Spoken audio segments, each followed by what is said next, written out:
ഈ മകൻ ഈ വില്ലത്തിയെ തന്നെ ഇങ്ങനെ സ്ക്രീനിൽ കാണുന്നതിനോട് അമ്മ എന്നുള്ള രീതിയിൽ എന്താ അഭിപ്രായം? അയ്യോ, അവനൊന്നും കാണുന്നില്ലല്ലോ. സീരീസിന്റെ പുറകെ അവൻ ഭയങ്കര എന്തോ അവനെ കുറിച്ച് പറയാ. അപ്പൊ ഒന്നാമത് അധികം മലയാളം അറിയത്തില്ല. അതുകൊണ്ട് അവൻ അതൊന്നുമില്ല. അപ്പൊ my mother acting in Pathanamthitta serial, she's an actress, അതൊക്കെ അവൻ ഫ്രണ്ട്സിന്റെ അടുത്തൊക്കെ പറയും.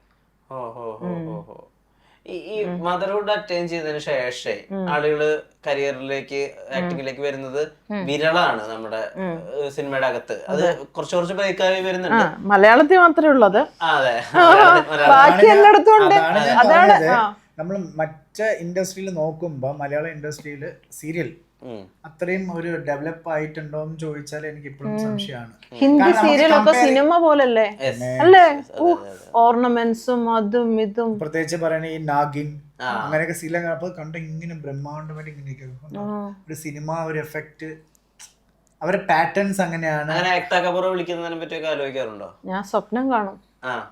സ്വപ്നത്തിന് ലിമിറ്റ് ഇല്ലല്ലോ. മാനിഫെസ്റ്റ് ചെയ്യാൻ വെളുപ്പിന് വരെ അതിനെ കുറിച്ചിരുന്ന് ആലോചിക്കുക. എനിക്ക് അവാർഡ് കിട്ടുന്നതും അതും ഇതും അങ്ങനെയാണ് ഇതിലേക്ക് വന്നത്. സ്മിത, നീ സ്മിതയായിട്ടില്ല സ്മിത, നീ ഫാന്റസി ഗേൾ ആണ് പലപ്പോഴും. അതായത് ഒരു ഡ്രസ് ഇട്ട് കഴിഞ്ഞാൽ ഞാൻ ഇങ്ങനെ ഞാൻ സിൻഡ്രല്ല, ഭയങ്കര ഫാന്റസി ആണ്. എനിക്ക് ഫാന്റസി ഇല്ല, ഞാൻ വളരെ റിയൽ ആണ്. പോയെ, ഫാന്റസി അല്ല, നമ്മൾ അങ്ങനെ ആലോചിക്കണം. വളരെ നല്ലതാണ്. റിയൽ വേൾഡ് ചിലപ്പോ ബോറിംഗ് ആയി തോന്നിയേക്കാം, പറയാൻ പറ്റില്ല. ഈ ഡാൻസ് ചെയ്യുന്ന സമയത്ത് ഞാനിപ്പോ മനസ്സിലാക്കിയത് ഈ നീ ഡിസ്ലൊക്കേറ്റ് ചെയ്യുന്നത് പോലത്തെ പ്രശ്നങ്ങളുണ്ടല്ലോ, ഷോൾഡർ. അപ്പൊ അതും ഈ ഡാൻസ് അതെങ്ങനെ കോപ്പ് ചെയ്യുന്നത്? ഇതൊന്നും എന്നെ ബാധിക്കില്ല എന്നുള്ളതാണ് പ്രശ്നം. ഈ വയ്യാണ്ട് കണ്ടീഷൻ ഒന്ന് എക്സ്പ്ലെയിൻ ചെയ്യാമോ? അത് എനിക്ക് ആക്സിഡന്റ് ആയതാണ്. ആക്സിഡന്റ് ആയപ്പോ എനിക്ക് റൈറ്റ് ഷോൾഡർ പോയി, അതായത് ഡിസ്ലൊക്കേറ്റ് ആയി ഇരുന്നതാണ്. അപ്പം അതുപോലെ ഈ ലെഫ്റ്റ് ഷോൾഡർ വന്നിട്ട് എനിക്ക് ടൂ വീലറിൽ പോയപ്പോൾ ഒരു അമ്മ ക്രോസ് ചെയ്യുമെന്ന് വിചാരിച്ചു. പക്ഷെ അമ്മ ഓപ്പോസിറ്റിൽ വേറെ വണ്ടി വന്നപ്പോൾ അമ്മ റിവേഴ്സിലേക്ക് വന്നു. അപ്പം അമ്മ ഇടിക്കാണ്ടിരിക്കാനായിട്ട് ഇങ്ങനെ ഇട്ടപ്പോൾ വണ്ടി സ്കിഡായി വീണിട്ട് ഞാൻ ഈ കൈ കുത്തിയപ്പോഴത്തേക്ക് ഇത് ഇങ്ങനെ തെറ്റിയിട്ട് പുറകിലോട്ടായിപ്പോയി കൈ ഇങ്ങനെ. ട്രിവാൻഡ്രത്ത് വട്ടിയൂർക്കാവിൽ വെച്ചിട്ട്. അപ്പം ഇത് അങ്ങനെ ഈ ഓട്ടോയിൽ ഇങ്ങനെയാ ഞാൻ വെച്ചിട്ട് പോയത്, എന്നെ എങ്ങനെയാ കെട്ടിക്കൊണ്ടുപോയത് ഓട്ടോയിൽ ഇങ്ങനെ. സോ വൺസ് നമുക്ക് ഡിസ്ലൊക്കേറ്റ് ആയി കഴിഞ്ഞാൽ എപ്പോൾ വേണമെങ്കിലും ഡിസ്ലൊക്കേറ്റഡ് ആവാം. അതാ പറഞ്ഞ ഇന്നലെയും എനിക്ക് സംഭവിച്ചതാണ്. ഞാൻ ജസ്റ്റ് ഒരു ബോട്ടിൽ ഇങ്ങനെ എടുക്കാനായിട്ട് ഇങ്ങനെ പോയതാ, ദൂരെയുള്ള ഒരു ബോട്ടിൽ ഇങ്ങനെ എത്തിയെടുക്കാൻ പോയപ്പോഴത്തേക്ക് ഇത് ടക്കുന്ന സൗണ്ട് ഇത് തിരിഞ്ഞു പോയി കൈ. ആംബുലൻസ് ഒക്കെ വന്നു ഇന്നലെ അവിടെ. അപ്പം ഈ പെട്ടെന്ന് ഇങ്ങനെ ഒരു ആയതുകൊണ്ട് ഇപ്പൊ ഞാൻ ഇങ്ങനെ ആക്കുമ്പോഴത്തേക്ക് അക്രമം വന്ന് വീഴും. ഒരാൾക്ക് കയ്യാണ്ട് ആംബുലൻസ് ഒന്നും ഇത്ര ആവേശത്തോടുകൂടി ഒന്നും ഈ ഇന്റർവ്യൂക്ക് വരുന്നതിന് മുമ്പ് അവള് വീട്ടിൽ ഞാൻ പോയിട്ട് വന്നപ്പോഴും എനിക്ക് വയ്യ, എനിക്ക് പെയിൻ ചിരിക്കുന്നവള്. നമ്മൾ അങ്ങനെ ചെയ്യണോ? അവരുടെ വേദന എന്നാലേ ആര് വീണാലും ഞാൻ കിടന്ന് ചിരിക്കും, അവരെ പിടിച്ച്. ഇതെങ്ങനെയാ ഡാൻസിനൊന്നും ബാധിക്കില്ല? ഇല്ല, ഡാൻസിൽ അതാ പറഞ്ഞത്. ഇപ്പൊ എനിക്ക് ചില സമയത്തേ ഉള്ളൂ ഇത് എനിക്ക് ഒന്ന് പ്രോപ്പർ ട്രീറ്റ്മെന്റ് എടുക്കാഞ്ഞിട്ടായിരിക്കും. അങ്ങനെ ഒരു സാധനം വന്ന് വീണിട്ട് പിന്നെ അത് ഇളകണമെങ്കിൽ അത് പ്രോപ്പർ അവൻ ഇത് ചെയ്തിട്ടില്ല. എന്നോട് പറഞ്ഞു വെച്ചാല് ശ്രദ്ധിക്കുക, കാരണം അത് ചാൻസസ് കൂടുതലാണ്. ഒരിക്കൽ സ്ലിപ്പായി കഴിഞ്ഞാൽ അത് വീണ്ടും സ്ലിപ്പ് ആവാനുള്ള ചാൻസസ് കൂടുതലാണ്. പക്ഷെ അതാ പറഞ്ഞത്, ഇതൊന്നും ഇപ്പൊ എനിക്കൊരു നാളെ ഒരു പ്രോഗ്രാം ഉണ്ടെങ്കിൽ ഇത് ചിലപ്പോൾ എന്നെ ബാധിക്കണമെന്നില്ല, വേദന ഉണ്ടെങ്കിലും ഇല്ല. ഇപ്പൊ എനിക്ക് നാളെ കഴിഞ്ഞ് മറ്റന്നാൾ ഷൂട്ട് ഉണ്ട്, പക്ഷെ ഇതെന്നെ ചിലപ്പോൾ ആലോചിക്കുന്നില്ല, വേദന ഉണ്ടാവും. അതൊന്നും ഞാൻ ചിലപ്പോൾ അത് ആലോചിക്കണമെന്നില്ല. ഇപ്പൊ നിങ്ങൾ അഭിനയിക്കുന്ന ഒരു സീരിയലിന്റെ കഥ എത്രമാത്രം നിങ്ങൾക്ക് അറിയുണ്ടാവും? ഇപ്പൊ അറിയില്ല. ആദ്യം റീമേക്ക് ആയിരുന്നു, ബംഗാളി സീരിയലിന്റെ ആണ്, എല്ലാ ലാംഗ്വേജിലും ഉണ്ട്, തമിഴ്, കന്നഡ, തെലുങ്ക്. ഞങ്ങളിപ്പോ അഭിനയിച്ചുകൊണ്ടിരിക്കുന്നത് സീൻ വൈസേ അല്ല. ചിലപ്പോ ഇപ്പൊ ഒരു സീൻ എടുക്കും, ഇപ്പൊ സീൻ നമ്പർ 230 250 എടുത്താ അടുത്ത സീൻ അഭിനയിക്കാൻ പോണത് 340 കണ്ടിന്യൂറ്റി ഇല്ല. പക്ഷെ ഓൺലൈൻ വരൂല്ലേ? ഓൺലൈൻ വരും, എല്ലാ മാസം ഓൺലൈൻ വരും. കഥ അറിയാം, പക്ഷെ ഓർഡർ ബേസ് അല്ല എടുക്കുന്നതെന്നാ പറഞ്ഞത്. മനസ്സിലായില്ലേ? അപ്പൊ നമുക്ക് അടുത്തത് എന്താണ്, ഇതിന് പ്രീവിയസ് എന്താണെന്നുള്ളത് നമുക്ക് അപ്ലൈ മനസ്സിലാവുള്ളൂ. അന്നേരം ജസ്റ്റ് അവര് പറഞ്ഞുതരും, ഇതാണ് ഇതിന് മുന്നേ ഉള്ളത്. ചില സമയത്ത് പറഞ്ഞു തരാൻ തന്നെ അവർക്ക് സമയം ഉണ്ടാവില്ല, കാരണം അത്രയും കൺഫ്യൂഷൻ ആയി പോകും എന്താ എടുക്കുന്നത്. വേണം. കാരണം ഇല്ലേ നമ്മളൊരു റിയാക്ഷൻ ഇട്ടിട്ട് അടുത്ത സീൻ 2 ദിവസമൊക്കെ കഴിഞ്ഞിട്ടായിരിക്കും എടുക്കുന്നത്. അപ്പൊ അവിടെ ചെന്നിട്ട് ചിലപ്പോ അത്രയും ഒരു ശക്തമായ റിയാക്ഷൻ നമ്മൾ ഇട്ട് കാണത്തില്ല. ചിലപ്പോ 2 ദിവസം കഴിഞ്ഞായിരിക്കും അതിനെ കണ്ടിന്യൂറ്റി എടുക്കുന്നത്. പക്ഷെ ആ ഫോഴ്സ് അവിടെ കൊടുക്കണമെന്നില്ല. ചിലപ്പോ നമ്മൾ കൊടുക്കൂല, ചിലപ്പോ അവിടെ ഡൗൺ ആയിപ്പോ ഡൗൺ ആയി. ആദ്യം കൊടുത്തതിനേക്കാൾ അപ്പൊ നിങ്ങൾ ഈ വാങ്ങിച്ച കോസ്റ്റ്യൂംസും അതുപോലെ തന്നെ സൂക്ഷിച്ചു ആ വെക്കണം. ഒരു കണ്ടിന്യൂറ്റി ഷെഡ്യൂൾ ഉള്ളത്. ചിലപ്പോ അതിനകത്ത് 2-3 കോസ്റ്റ്യൂംസ് അടുത്ത ഷെഡ്യൂൾ വേണ്ടി വരും. കണ്ടിന്യൂറ്റിയും വരും. Okay okay nice nice. അതുകൊണ്ട് കൊളാബ് മേടിക്കാനും നമുക്ക് കുറച്ച് പാടാം. കാരണം ഇത് മേടിച്ച് നമ്മൾ തിരിച്ചു കൊടുത്ത സീൻസ് ഉണ്ടെന്ന് പറഞ്ഞാൽ ചിലപ്പോൾ അവര് നമുക്ക് തിരിച്ചു തരണം, അവരെന്തെങ്കിലും ചെയ്തിട്ടുണ്ടാവും. ഇപ്പൊ ജ്വൽസ് ഒക്കെ ആണെങ്കിൽ അതെ അതെ. അത് എന്തെങ്കിലും ആയിട്ടുണ്ടാവും. ഓ സീരിയസ് ബിസിനസ് ആണ് ഇപ്പൊ സീരിയൽ. അയ്യോ ഒരു ശക്കലൊന്നും മാറി ഇവ നമ്മളും കണ്ടിന്യൂറ്റി ഓർക്കണം. ഇപ്പൊ രാവിലെ ഞാനൊരു സാരി ഉടുത്തു, പിറ്റേ ദിവസം ആ സാരി ഉണ്ട് എന്റെ പൊട്ട് തൊട്ട്. ഞാനാണ് എല്ലാം മാറ്റുകയും ചെയ്യും, പൊട്ടും ഹെയർ സ്റ്റൈലും ഇതെല്ലാം ഓർത്ത് വെക്കണം. എന്താ രണ്ടുപേരുടെയും ഭാവി അല്ലെങ്കിൽ ഫ്യൂച്ചർ ആഗ്രഹങ്ങൾ, സ്വപ്നങ്ങൾ എന്തൊക്കെയാണ്? എന്റെ ആഗ്രഹം സ്വപ്നം എന്ന് വെച്ചാൽ നല്ല രീതിയിൽ മുന്നോട്ട് പോവാ. സീരിയൽ തന്നെ സിനിമ വന്നാൽ ചെയ്യും. ഡാൻസിൽ കുറച്ചും കൂടി, ഞാൻ ഛത്തീസ്ഗഡ് യൂണിവേഴ്സിറ്റി ഭരതനാട്യം കുച്ചിപ്പുടി കഴിഞ്ഞ ആളാണ്. അപ്പോൾ ഡാൻസിൽ കുറച്ചും കൂടി നല്ലത് വേണം, നിറയെ പ്രോഗ്രാംസ് ചെയ്യണം. ഡാൻസ് അതെൻ്റെ ഒരു നല്ല രീതിയിൽ കൊണ്ടുപോകണം. അത് അതിൻ്റെ ഓൺ കോമ്പോസിഷൻസ് ഒക്കെ ചെയ്യണം. ഓൺ കോമ്പോസിഷൻസ് ഒന്നും എനിക്ക് ചെയ്യാൻ പറ്റുമെന്ന് എനിക്കറിയില്ല. എന്നാലും പഠിച്ച് എനിക്ക് എല്ലാവരും ചോദിക്കുക അക്കു എന്താ പഠിപ്പിക്കാത്ത കുട്ടികളെ, എനിക്ക് ടീച്ചിങ് എന്നുള്ള സാധനം കുറച്ചും കൂടെ ഒരു മെച്യൂരിറ്റി വേണം.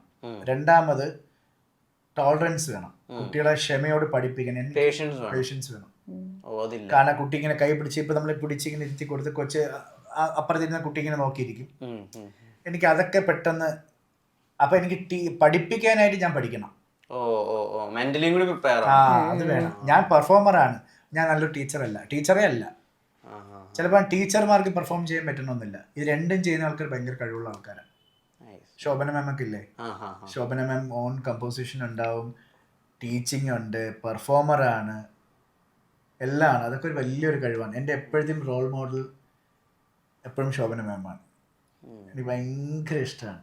എല്ലാവരും പറയും മാമിന്റെ ട്രിവാൻഡ്രത്ത് ഒരു പ്രോഗ്രാം വന്നാൽ ഞാൻ മിസ് ചെയ്യില്ല. നേരിട്ട് കണ്ട് സംസാരിച്ചു, പിന്നെ സംസാരിച്ചിട്ട് വെച്ചാൽ ഹായ് മാം അങ്ങനത്തെ ഉള്ളു. അല്ലാണ്ട് മാമിനെ കണ്ട് സംസാരിക്കില്ല. ഞാൻ മാമിനെ കണ്ടു കഴിഞ്ഞാൽ കണ്ണെടുക്കില്ല. എന്ത് ഭംഗിയാ കാണാൻ. ഇന്നും അതിപ്പോഴും പറയാൻ പറ്റില്ല, എത്ര സുന്ദരിയാ. എനിക്ക് പത്മഭൂഷൺ കിട്ടിയപ്പോൾ എനിക്ക് ഭയങ്കര സന്തോഷമായിരുന്നു. മാമിന് എത്രയോ വർഷത്തിന് മുമ്പ് കിട്ടേണ്ടത്. അതുപോലെയാണ് ഉർവശി ചേച്ചി, ഭയങ്കര ഇഷ്ടമുള്ള ഒരു നടിയാണ്. ഞാൻ ആദ്യമായിട്ട് ഇൻഡസ്ട്രിയിൽ വരുന്നത് ദൂരദർശനിലാണ്. KP സുലത ആൻറ്റിയുടെ ചെറുമകനായിട്ടാണ് ആദ്യം വരുന്നത് ഞാൻ. അപ്പം അങ്ങനെയൊക്കെ എനിക്ക് ഇഷ്ടപ്പെട്ട ആൾക്കാരുടെ കൂടെയൊക്കെ എനിക്ക് വർക്ക് ചെയ്യാൻ പറ്റി. അങ്ങനെ. എന്താ ഫ്യൂച്ചർ ആഗ്രഹങ്ങൾ? എൻ്റേത് നല്ല ക്യാരക്ടർ റോൾ ചെയ്യണം സിനിമയില്.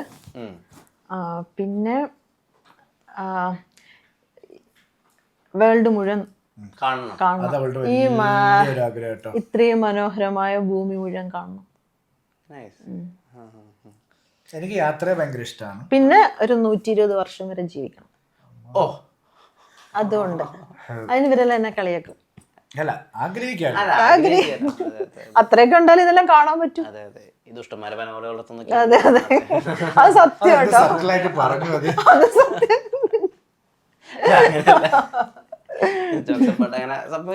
അതെ അതെ, ആക്ച്വലി ഞാൻ പാവാണേലും പലരും തെറ്റിദ്ധരിക്കാറുണ്ട് ഞാനൊരു ദുഷ്ടയാണെന്ന്. അല്ല, പലപ്പോഴും അങ്ങനെ ഒരു കാര്യമുണ്ടല്ലോ, അതായത് സ്ക്രീനിലെയും ആക്ച്വൽ ലൈഫിലെയും രണ്ട് കോൺട്രഡിക്ടറി ആയിട്ടുള്ള ആളുകളാവുക എന്നുള്ളത്. എന്നോട് പറയും നിനക്ക് നിന്നെ തന്നെയാണ് ഭയങ്കര ഇഷ്ടം, നിന്നെ തന്നെയാണ് ഭയങ്കര ഇഷ്ടം. എനിക്ക് എന്നെ ഇഷ്ടം അല്ലേ, എന്നെ ഇഷ്ടമാണ് പറയും. സ്ക്രീനിൽ കാണുന്ന പോലെ അല്ലല്ലോ നേരിൽ കാണുമ്പം. അതും ഇതും എനിക്ക് ഒരു സംബന്ധവും ഇല്ല. രണ്ട് എന്റർടൈൻമെന്റ്. എനിക്കും അഭിയായിട്ട് യാതൊരു സിമിലാരിറ്റീസ് ഒരിക്കലും ഇല്ല. Okay okay. ജലജയായിട്ട് എന്തെങ്കിലും കാര്യത്തിലൊരു ബന്ധം? ഒന്നുമില്ല. ഇല്ല. ഓക്കെ. അപ്പൊ ജലജയും അഭിയും ഒക്കെ ഇനിയും ആളുകൾ സ്വീകരിക്കട്ടെ. ആളുകളുടെ സ്വീകരണ പ്രിയപ്പെട്ട ആളുകളായിട്ട് നിങ്ങൾക്ക് തുടരാൻ സാധിക്കട്ടെ. സിനിമാ സ്വപ്നങ്ങൾ സാധ്യമാവട്ടെ. എല്ലാവിധ ഭാവുകങ്ങളും നേരുന്നു. നേരത്തിന് ഒരുപാട് താങ്ക് യു സോ മച്ച്. ഇത്രയും ടൈം ഭയങ്കര ഞാൻ വന്നപ്പോ വിചാരിച്ചു എന്തൊക്കെ പറയും, എന്തൊക്കെ ചോദിക്കുമായിരിക്കും. സാധാരണ ഞങ്ങൾ ഇന്റർവ്യൂവിന് വരുമ്പോൾ എന്തേലും ഇരുന്ന് പറയും, എടാ ഇന്ന് എന്തൊക്കെയായിരിക്കും, എന്തോ ഇന്ന് ഞങ്ങൾ ഒരക്ഷരം അല്ലെ ഒന്നും പറഞ്ഞില്ല, ഒന്നും കണ്ടില്ല, എടുത്തില്ല. ഒരാള് ഒരു സ്പീച്ച് അല്ലെങ്കിൽ ഒരു സാധനം പറയുമ്പോൾ അത് ഓപ്പോസിറ്റ് ഒരാളുടെ കഴിവെന്ന് ഞാൻ പറയുള്ളൂ. കാരണം ഒരു ചോദ്യം ചോദിച്ചാലോ അതൊരു പറഞ്ഞാൽ മാത്രമേ നമുക്ക് റിയാക്ട് ചെയ്യാനോ ആൻസർ ചെയ്യാനോ പറ്റുള്ളൂ. അത് ദേഷ്യമാവാം, സന്തോഷമാവാം, കോമഡി ആവാം, എന്താവാം. പക്ഷെ അത് നല്ലൊരു സട്ടിലായിട്ട് പോവാന്നുള്ളത് വലിയൊരു കാര്യമാണ്. അപ്പം അതിന് താങ്കളോട് ഭയങ്കര ഒരു നന്ദിയുണ്ട്. നല്ല രീതിയിൽ ഇന്റർവ്യൂ നന്നായിട്ട് പോയി എന്നാണ് എൻ്റെ വിശ്വാസം.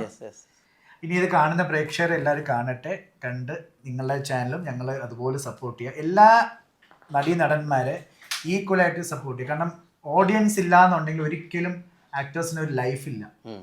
പണ്ട് പറയില്ലേ, നാടകം കാണാൻ ആളുണ്ടെങ്കിൽ നാടകക്കാർക്ക് ജീവിക്കാൻ പറ്റുള്ളൂ അല്ലേ? അപ്പം സ്റ്റേജ് പെർഫോമൻസ് ചെയ്യുന്ന ആൾക്കാർക്ക് ഓഡിയൻസ് ഇല്ലെങ്കിൽ ചെയ്തിട്ട് കാര്യമില്ല. ഓഡിയൻസ് ഉണ്ടെങ്കിലല്ലേ സ്റ്റേജ് ഉള്ളൂ. ചിത്രം വരയ്ക്കാൻ പറ്റാന്നല്ലേ? അതൊന്നും എനിക്ക് അത്ര ഭയങ്കര ഇലാബറേറ്റ് പറയുന്നില്ല. പഴഞ്ചൊല്ലൊന്നും ഇവരറിയില്ല. നീ പറഞ്ഞു നാടകം കാണാൻ ആൾ, അതല്ല, അതൊരു പഴഞ്ചൊല്ലല്ല.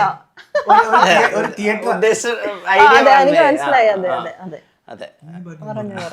എന്താണ് പറയാനുള്ളത്? ഒരു ക്ലോഷർ പോലെ? ഇല്ല, വളരെ വളരെ വളരെ സന്തോഷം. നമ്മുടെ ടൈം പോയതറിഞ്ഞില്ല. അത് തന്നെ എനിക്ക് പ്രേക്ഷകരോട് ഒന്ന് പറയാനുള്ളത്. അതാ പറഞ്ഞത്, എല്ലാ ആക്ടേഴ്സിനെ ഈക്വലായിട്ട് സപ്പോർട്ട് ചെയ്യുക. ഇനിയും ഞങ്ങളെ സപ്പോർട്ട് ചെയ്യുക. പത്തനംതിട്ട എല്ലാവരും കാണുക. ഞങ്ങളുടെ എല്ലാ മെമ്പേഴ്സിനും നിങ്ങൾ എല്ലാവരും സപ്പോർട്ട് ചെയ്യുക. അതുപോലെ ഞങ്ങളുടെ ഈ ഇൻ്റർവ്യൂ എല്ലാവരും കാണുക. ഇൻ്റർവ്യൂ നല്ല രീതിയിൽ സപ്പോർട്ട് ചെയ്യുക. ഇവർ വരും ഇൻ്റർവ്യൂസും അതുപോലെ സപ്പോർട്ട് ചെയ്യുക. ചാനൽ സപ്പോർട്ട് ചെയ്യുക. Okay, thank you so much.